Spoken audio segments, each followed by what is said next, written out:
All right, welcome to a new episode of Farm Like a Hero, folks. I'm Richard Perkins. Today I'm here with Tycho, who runs Permaculture Haven on around 4 hectares with his wife Karoline in Denmark. And it revolves around an edible perennial nursery and seed business, a market garden, pastured rabbits and perennial crops, as well as educating people in these topics and more. They've built their own off-grid straw bale house and are developing a larger agroforestry plot with grazing. And so it's kind of a homestead with small various enterprises that make up their combined family income. So thanks so much for joining us today, Tycho. Yeah, thanks for having me. Looking forward. Awesome. So you originally from the US, right? That's right. How did you end up there? Well, basically I met my wife and she imported me to Denmark. And tell us a bit about your California. Yeah. What's been your folks' route into this? Like, did you come from farming backgrounds in any way, or like, how did you get involved with what you're doing today? Well, I wouldn't say it's a farming background, but basically as a teenager, I had this like, everything's getting ruined. I grew up in the big city in San Francisco, and it's like skyscrapers and freeways everywhere. And at some point, it just kind of clicked in my teenage head that I didn't want to have anything to do with that. And so I thought, I need to learn how to hunt and gather in the woods. That was my like dream back then. And so I basically started learning foraging, a little bit about hunting and stuff like that. And after, starving in the woods for some experiences, I decided I got a little older. So I was like, okay, maybe I'll start basically just homesteading, and got into gardening. So I've kind of come into farming basically through the self-sufficiency, independence angle. And I did a little bit of market gardening about 20 years ago now in the States, and just basically broke my back, and not literally, but tons of work, and kind of gave it up after a few years, and then just went back to homesteading. And that's kind of how I got into it. And it's been an interesting journey because I have experience with a lot of things, but now turning it into a business, that's where the challenge is for me. Yeah. So learning those business skills have been an important learning. So what has been Karoline's background? Is she grew up on the same path, or? She grew up on a hobby farm. So a mom that was basically growing vegetables and meat on the farm. So she kind of got it in that way. And then she became a biologist and wanted to save the world, and learned that telling people what not to do wasn't a really good way to save the world, but rather looking at, okay, how about we make an example of how we can live differently. And that's basically how she got into it. And then after we met and I moved to Denmark, then we've just been basically kind of focused on growing food and that kind of thing. So, yeah. So the vision for the Haven is that it's a homestead that has a myriad of activities, but it's also producing various forms of business that you've got self-sufficiency, but you're also making business and livelihood out of that too. Yeah. So kind of in a nutshell, we bought a plot in an eco-village, and it's like you have to build your own house. So we did that, but the plot, it was only 900 square meters, which is tiny. But we thought, well, this way we can hopefully build our house, become debt-free, which we are now, which is awesome. Nice. So we built a little straw bale house, and basically a little homestead garden, a forest garden on the one side, and a little kitchen garden. And it's actually in those first years there where I started working with the nursery, and it was basically just to make plants for my own garden. And then it was like, well, we have extra, and there seemed to be interest, so we started selling from our little plot.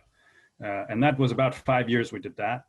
And then in 2017, we finally got the opportunity to rent some farmland, and which is right next to our house. So it's awesome. just really awesome. Yeah. And that was, Land's pretty expensive there, no? It's hard to get it access to is. land, and it's very expensive. Yeah. And we also run into some weird laws that, because we technically live in a town, even though we're out in the countryside here, it's technically a town because it's a village. We have the problem that there's rules against us even using farmland. Mm-hmm. So we've had to actually argue that we had a nursery, and it's right next door, the piece of land. And we actually went all the way through to the Ministry of Agriculture or whatever, and got permission. And the agriculture consultants and things we know, they're like, oh, you'll never get permission for that. But we did.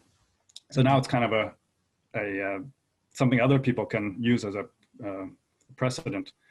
That's hopefully. awesome. So because access to land is really hard. You have to have a farm to access land.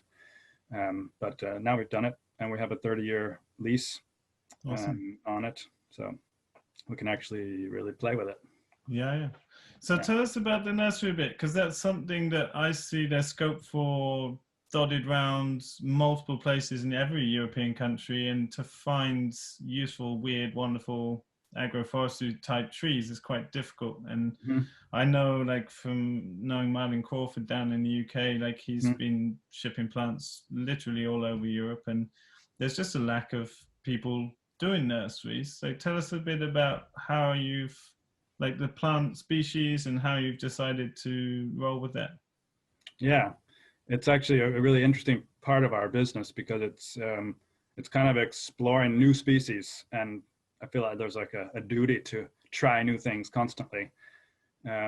It basically started because we were planting our forest garden and needed plants for that. You need like just loads of plants to fill out a forest garden, especially the perennial ground cover layers. And so we basically started really small and then scaled it up as we could, as interest was there, and there is interest. We usually sell out, like we can't make enough plants for the interest. And it's we make some trees, so we make we do a lot of seedling trees, especially. Not that much grafting. There's a lot of other nurseries that fill that niche. For like standard top fruit and stuff, you mean? Yeah, exactly. Yeah. So I mean, we make a few apple trees, but we basically don't sell them, because people that come to our nursery, they want weird things. Yeah. So we have basically a big focus on unusual things that you can't get other places, because that you have to find a niche where that isn't already filled, and then perennial vegetables is actually a big part of it, of our nursery business, probably the biggest part. It's we probably have 50 different species that we sell. Oh wow. And those are mostly also started by seed, either in the fall or the spring, and then we grow them out for basically, most of them ground out a whole year before they can be sold. So it's kind of there's a lot of planning. Yeah. What can you tell us some of the weird, wonderful species that you're offering? Yeah. So we do some nut trees by seed. We do like Cornelian cherries as some of the trees. Heart nuts, walnuts, chestnuts, stuff like that.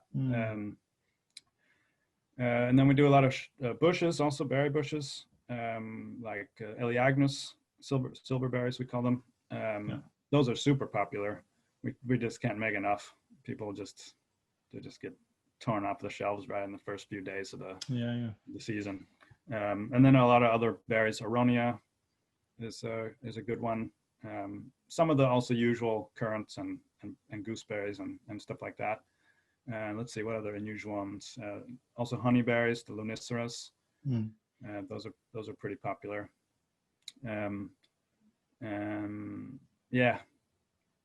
There's tune tree, Chinese mahogany, has like an edible, really amazing flavor leaf that we love it, and I think that spreads to others.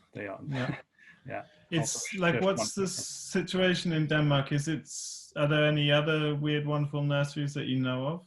I'm just trying to present the case to people, like Sure, there's yeah, scope for doing this all over, and for finding the varieties that are performing yeah, really well in the local climate. And yeah, exactly. I mean, there are a few other nurseries doing some of the similar things that we are.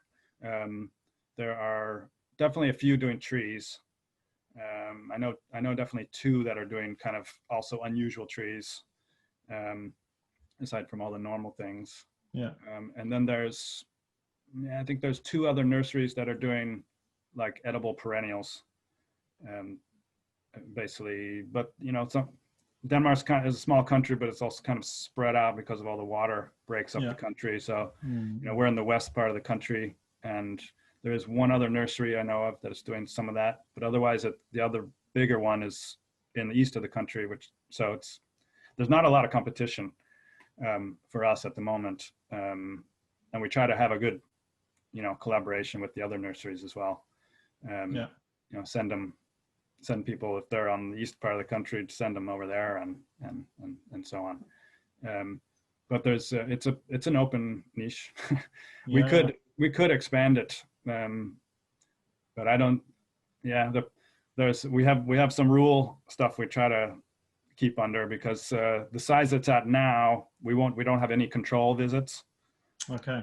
You know, checking potting soil, checking which species we're selling, all that stuff. We're under a level that's kind of under the radar, but still legal.